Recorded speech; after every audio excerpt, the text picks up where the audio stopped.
Le psaume 110 et le 109, selon la tradition gréco-latine, est relié à la cérémonie d'intronisation d'un roi davidique.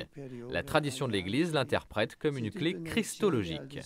Benoît XVI a commenté ce psaume dans la catéchèse de mercredi qui referme le cycle de catéchèse sur ce livre de la Bible. Le roi, chanté par le psalmiste, est le Christ, le Messie qui instaure le règne de Dieu et qui est victorieux sur les puissances du monde. L'événement pascal du Christ devient ainsi la réalité à laquelle invite à regarder le psaume. Regarder vers le Christ pour comprendre le sens de la vraie royauté, à vivre dans le service et le don de soi. En priant avec ce psaume, nous demandons donc au Seigneur de nous mener aussi sur son chemin, à la suite du Christ. Benoît XVI a invité les fidèles à utiliser ces textes bibliques pour prier, en s'habituant par exemple à utiliser la liturgie des heures, les laudes le matin, les vêpres le soir et les complis avant de s'endormir. Notre relation avec Dieu ne peut être qu'enrichie dans le chemin quotidien vers lui. Dans ses salutations en français après la catéchèse, le pape a demandé de prier pour son voyage en Afrique au Bénin qui commence vendredi.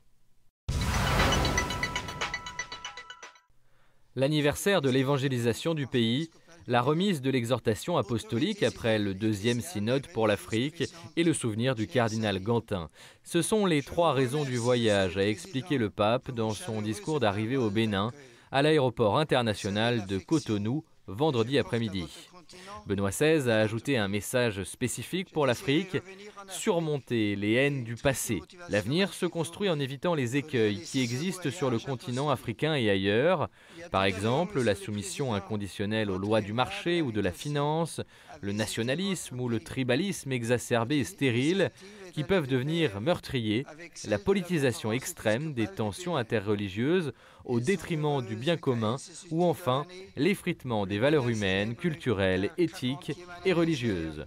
Le passage à la modernité doit être guidé par la reconnaissance de la dignité de la personne, de la famille, dans le respect de la vie.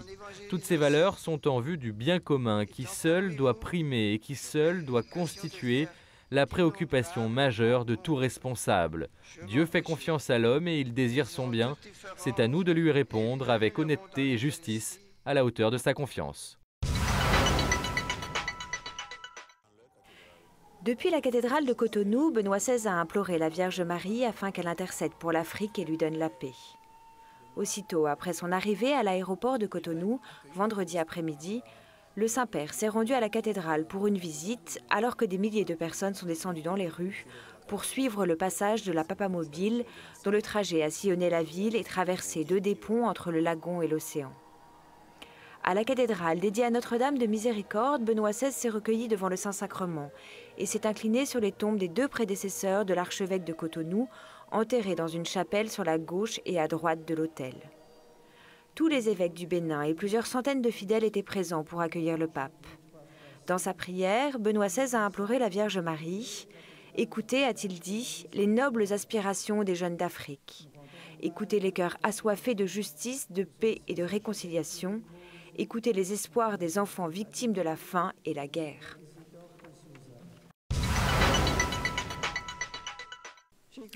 Ne privez pas vos peuples de l'espérance, ne les amputez pas de leur avenir en mutilant leur présent. L'espérance est le fil conducteur du discours que le pape a prononcé ce samedi 19 novembre au Bénin lors de son second voyage en Afrique. Dans la matinée au palais présidentiel de Cotonou, Benoît XVI a rappelé que parler de l'espérance, c'est parler de l'avenir et donc de Dieu. Parmi les courants d'opinion et les intérêts puissants, les responsables politiques et économiques sont toujours appelés à servir le bien commun.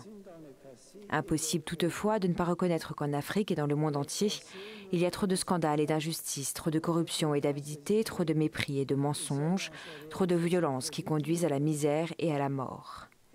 Et tout cela alors que la personne humaine aspire à la liberté. Elle veut vivre dignement, elle veut de bonnes écoles et de la nourriture pour les enfants, des hôpitaux dignes pour soigner les malades, elle veut être respectée. Le pouvoir, a fortement souligné le pape, aveugle avec facilité, surtout lorsque sont en jeu des intérêts privés, familiaux, ethniques ou religieux. L'Église n'apporte aucune solution technique et n'impose aucune solution politique. Elle répète « N'ayez pas peur ». L'humanité n'est pas seule face aux défis du monde, Dieu est présent. Sur le continent de l'espérance, Benoît XVI a aussi lancé un appel en faveur du dialogue interreligieux qui rejette la vérité unanimement égocentrique car la seule et unique vérité est en Dieu. Rappelant le fait que la haine est un échec, l'indifférence une impasse, le pape a invité chacun à tendre la main vers l'autre. Un geste simple qui peut faire fleurir l'espérance, surtout lorsque l'intelligence balbutie et que le cœur trébuche.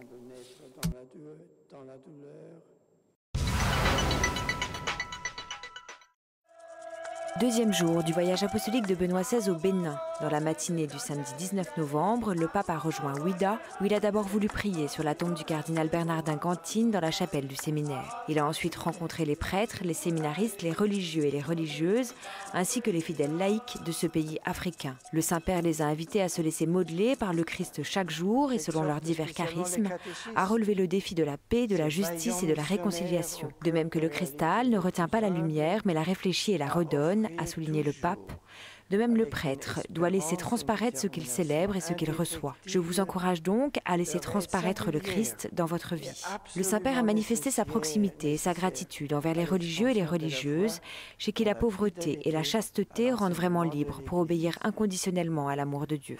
Aux familles, Benoît XVI a demandé de construire de véritables églises domestiques. L'amour pour le Dieu révélé et pour sa parole, l'amour pour les sacrements et pour l'Église, a conclu le pape, sont un antidote efficace contre des syncrétismes qui égarent.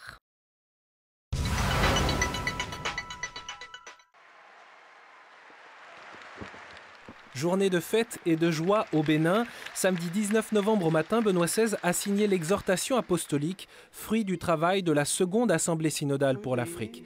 Cette exhortation adresse à l'ensemble du continent un message d'espérance malgré les tensions, la violence, la guerre, les injustices, ainsi que les abus de toutes sortes, anciens et nouveaux. L'Église, a dit le pape, est appelée à se découvrir toujours plus comme une famille. Pour les chrétiens, il s'agit de la communauté des croyants qui loue Dieu un et trine, célèbre les grands mystères de notre foi et anime avec charité les rapports entre les personnes, les groupes et les nations, au-delà des diversités ethniques, culturelles et religieuses. Une Église réconciliée en son sein et entre tous ses membres pourra devenir signe prophétique de réconciliation au niveau de la société de chaque pays et du continent tout entier. Il ne faut jamais se lasser de chercher les voies de la paix, a ajouté Benoît XVI. Pour l'atteindre, il faut avoir le courage de la réconciliation qui vient du pardon, de la volonté de recommencer la vie commune, de la vision solidaire de l'avenir, de la persévérance pour dépasser les difficultés.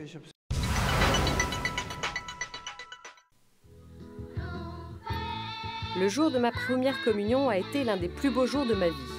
Ce souvenir émouvant, Benoît XVI l'a partagé avec affection samedi 19 novembre après-midi aux enfants de Cotonou qui l'attendaient à la paroisse Santa Rita. En évoquant ce jour-là, le pape a voulu rappeler l'événement particulier que représente la rencontre avec Jésus Eucharistie.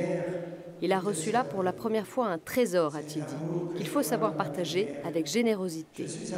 Suivant l'exemple de Saint Kizito, un jeune Ougandais mis à mort parce qu'il voulait vivre selon le baptême qu'il avait reçu, le Saint-Père a demandé à chacun de cultiver la prière, qui est un cri d'amour lancé vers Dieu notre Père, avec la volonté d'imiter Jésus notre frère. Rester un peu de temps avec Jésus permet de remplir son amour, sa lumière et sa vie, a conclu Benoît XVI, en invitant les enfants à prier ensemble avec leurs parents. Que le Christ nous libère de ce vieux monde. Notre foi en lui, qui est vainqueur de toutes nos peurs, de toutes nos misères, nous donne accès à un monde nouveau, un monde où la justice et la vérité ne sont pas une parodie. Le dimanche, où l'Église fête le Christ roi de l'univers, Benoît XVI a célébré la messe à Cotonou et a donné l'exhortation apostolique post-synodale aux évêques d'Afrique au cours de la 3e et dernière journée de son voyage apostolique du Bénin. Une fois encore, le pape a parlé de l'espérance, celle qui ne s'éteint jamais, et a manifesté son affection particulière à tous ceux qui souffrent, les malades, les personnes atteintes du sida ou d'autres maladies, à tous les oubliés de la société.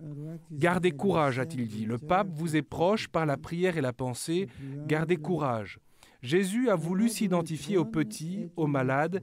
Il a voulu partager votre souffrance et reconnaître en vous des frères et des sœurs pour les libérer de tout mal, de toute souffrance. En rappelant le 150e anniversaire de l'évangélisation du pays, le pape a insisté sur le fait que la vraie royauté ne consiste pas dans une démonstration de puissance, mais dans l'humilité du service, ni non plus dans l'oppression des faibles, mais dans la capacité de les protéger pour les conduire à la vie en abondance. Le Christ règne par la croix, et par la croix, il abat les murs de la division, il nous réconcilie les uns avec les autres et avec le Père. Chère Église en Afrique, sois le sel de la terre, a conclu Benoît XVI. Deviens lumière du monde. Ta lumière est Jésus le Christ, lumière du monde. D'authentiques valeurs capables d'instruire le monde se trouvent ici et ne demandent qu'à s'épanouir avec l'aide de Dieu et la détermination des Africains. C'est la pensée que Benoît XVI a formulée avant de quitter le Bénin. Pendant la cérémonie de congé à l'aéroport international Cardinal Bernard Gantin de Cotonou, le pape a exprimé sa gratitude pour ceux qui ont contribué à la réalisation de ce voyage apostolique. Benoît XVI a manifesté son estime pour l'ensemble du continent, auquel il a livré l'exhortation apostolique post-synodale Africae Munus. La bonne volonté et le respect mutuel, a souligné le pape, aident non seulement au dialogue, mais ils sont essentiels pour construire l'unité entre les personnes, les ethnies et les peuples. Vivre ensemble en frères malgré de légitimes différences, ce n'est pas une utopie, a-t-il ajouté, puissent les Africains vivre réconciliés dans la paix et la justice. À 84 ans, malgré la chaleur écrasante et la longueur du voyage, Benoît XVI courageusement est venu jusqu'ici au Bénin, en Afrique occidentale, pour lancer un appel solennel au continent africain, un continent noir, continent de l'espérance, a-t-il dit, poumon spirituel de l'humanité où ne cesse, on le sait, d'augmenter les fidèles. Afrique, lève-toi, voilà ce que Benoît XVI a dit ici en substance, guéris de tes blessures, libère-toi de tes peurs et surtout, sois le témoin ardent de l'évangile sur le continent. Un message contenu dans l'exhortation apostolique Africae Munus, remise symboliquement dimanche aux évêques du continent africain, une feuille de route pour l'Afrique. Cet épais document souhaite que soit organisée en particulier une année de la réconciliation sur le continent et il traite de très nombreux points comme les questions de famille, de santé, de pandémie en particulier, des sectes ou encore de la modernité. Le titre de cette exhortation apostolique post-synodale en latin, l'engagement de l'Afrique, c'est donc tout un programme. Alors, une fois passé l'enthousiasme de la foule africaine, on l'a vu, accueillant le pape, et puis aussi les images très émouvantes de ce vieux souverain pontife apprenant aux jeunes enfants de la paroisse Sainte-Rita de Cotonou samedi à prier le chapelet, et bien après ces discours, après ces images impressionnantes, restera en particulier un discours très fort que le pape a prononcé au palais présidentiel de Cotonou samedi matin devant un parterre de responsables politiques, économiques et diplomatiques du continent africain. Le pape leur a demandé à eux, et pas seulement à eux, donc entendez bien aussi à l'Occident, eh bien, de tirer les leçons des récents soulèvements populaires en Afrique et au Moyen-Orient. Pour le pape, les peuples peuvent légitimement comprendre les choix politiques qui sont faits en leur nom et dans le cas contraire, a prévenu Benoît XVI, leur réaction peut être violente, on l'a vu ces derniers mois. Alors, tout en montrant du doigt les scandales, les injustices, la corruption, les violences, Benoît XVI a voulu inviter les leaders africains à une approche éthique courageuse de leurs responsabilités. C'est donc un appel solennel qu'il faudra retenir, un appel solennel de Benoît XVI aux responsables africains et du reste du monde. Ne privez pas vos peuples de l'espérance, ne les amputez pas de leur avenir en mutilant leur présent. C'est un message très positif que Benoît XVI a voulu lancer ici au Bénin, un message encourageant. Et puis, il a aussi, et c'est peut-être aussi une petite pique pour l'Europe ou pour l'Occident, Benoît XVI a surtout voulu appeler l'Afrique à mettre à profit sa grande richesse spirituelle et religieuse.